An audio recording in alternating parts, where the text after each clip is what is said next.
আমি বিএনপিতে যোগদান দিতে খুবই গর্বিত।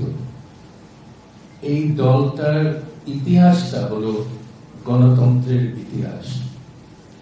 দুইবার তারা গণতন্ত্রকে রক্ষা করেছে ফ্যাসিবাদী আওয়ামী লীগের থেকে।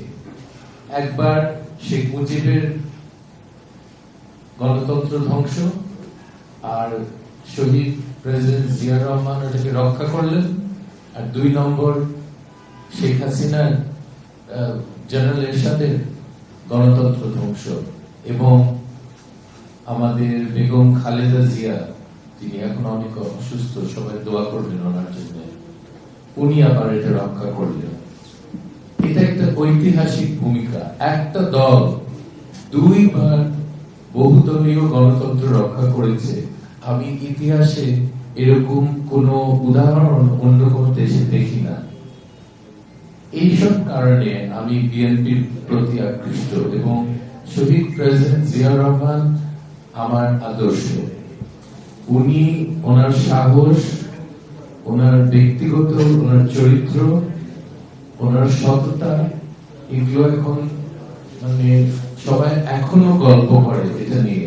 এত বছর পর মানে মানুষটি কি কোয়ালিটি ছিল যে এত বছর পর গ্রামের লোক ওনার কথা বলে যে এরকম মানুষ আর বাংলাদেশে জন্মাবে না, হয়তো জন্মাবে না আরো 1000 বছর, আমি জানি না। কিন্তু আমরা মনে করি যে বিএনপি এখন যে নেতৃত্বে আছে এবং যারা আছে বিএনপির সিনিয়র নেতারা আমাদের দেশের নতুন প্রজন্মকে তাদের সব স্বপ্ন পূরণ করতে পারবে। তাদের যে ভিশন দেশের জন্য, এটা আগের ভিশন না। অনেক কিছু বদলে গেছে। আমাদের অ্যাক্টিং চেয়ারম্যান, রাইট, ভারপ্রাপ্ত চেয়ারম্যান তারেক রহমান সাহেব, ওনার যে রক্ত এটা কোন কোয়ালিটির আপনারা একটু চিন্তা করেন। বাপ কি ছিল এবং মা কি আছে, এটা ইনক্রেডিবল। এটা আর কারো নাই, এটা বাংলাদেশে আর কারো ওই কোয়ালিটির ব্লাড লাইন নাই, আপনাদেরকে বলতে পারি। এবং আমরা সবাই ওনাকে সাহায্য করব একটা নতুন বাংলাদেশ গড়ে তুলতে। এবং আমার ধারণা উনি বিদেশে আছেন, এটা একদিক থেকে দুঃখজনক, আমাদের দেশের মানুষের কাছে নাই। আরেক দিক থেকে আমি এটাতে খুশি যে উনি বিদেশের সব কোয়ালিটি, সব প্রশাসনিক সব জিনিসগুলি উনি দেখছেন, শিখছেন, এবং সেইগুলি বাংলাদেশে উনি আনবেন, আমি এটা আশা করি। তো আমি মনে করি ওনার ইংল্যান্ডে থাকারও দেশের মানুষের জন্য একটা লাভজনক জিনিস। উনি অনেক কিছু নিয়ে আসবেন এই দেশে যেটা আগে ছিল না, এবং এই দেশটাকে উন্নত করতে এশিয়ার মধ্যে, মহাদেশের মধ্যে, এটা প্রথম 3 দেশের মধ্যে আনতে অসম্ভব কিছু না। আপনারা ভাবছেন আমি কি রূপকথার মতো বলছি, এটা পরে দেখবেন। কিন্তু আমি 35টা দেশে কাজ করেছি প্রায় 40 বছর।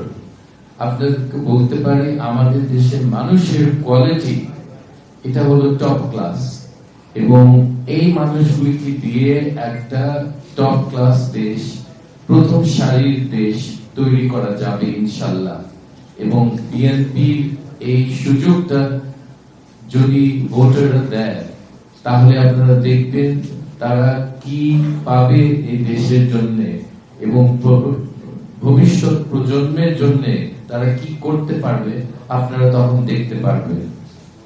আমি আশা করি আমার এলাকায় বাহুবল, নবীগঞ্জ বাহুবল, সেখানে আমার কাজ করার একটা সুবিধা হবে, এবং যদি ওনারা মনে করেন জাতীয় কোনো জায়গায় আমাকে কাজ করতে সুযোগ দেওয়া হবে, আমি চাই দেশের জন্য কাজ করতে। আমি খুব ভালো চাকরি ছেড়ে, আপনারা জানেন IMF এর চাকরি লাভজনক, লোভজনক একটা চাকরি, কিন্তু সেই চাকরি ছেড়ে আমি আসছি দেশের জন্য, দেশের মানুষের জন্য কাজ করার জন্য। এটা ছিল আমার বাবার স্বপ্ন, আমি আশা করি সেটা পূরণ করতে পারবো। আমাকে অনেক ধন্যবাদ সময় দেওয়ার জন্য। আমি এখন মহাসচিবকে বলবো জয়েন করেন। আমি বিএনপি ফর্মালি জয়েন করলাম।